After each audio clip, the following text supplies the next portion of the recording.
কষ্ট হবে না? কেন আপনাদের কষ্ট হবে না? অন্যরা তো দেখছেন যে সফল হয়ে যাচ্ছে, আজকে এরা এই সফল হচ্ছে, আজকে ওরা ওই সফল হচ্ছে। আমরা কি দেখি জানেন? আমরা দেখি আগে ওরা কি করেছে সেটা দেখি না।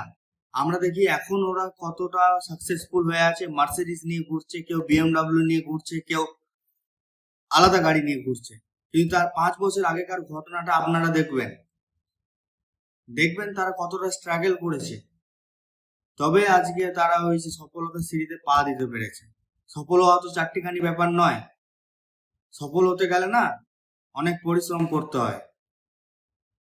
জানি না আপনারা মোটিভেট হচ্ছেন কিনা, কিন্তু এটুকু বলতে পারি যে এই অলসতাগিরি ছেড়ে দিন। অলসগিরি করে কোনো কিছুতেই লাভবান কেউ হয়নি, হবে না, আর হতেও পারে না। পরিশ্রমই হচ্ছে এমন একটা জিনিস যেটাকে আপনাকে লাভবান করবে। আজ থেকে মনে আপনারা স্থির করুন যে আমরা আর অলসতা ফিল করব না। আজ থেকে এনার্জেটিক ভাবে থাকবো এবং কাজ দিনের পর দিন উন্নতি করতে থাকবো।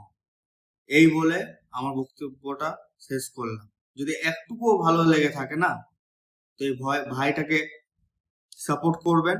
আর যদি এন্টারটেনমেন্টের জন্য ভাবেন যে হচ্ছে, তাহলে সোয়াইপ আপ করে দিতে পারেন।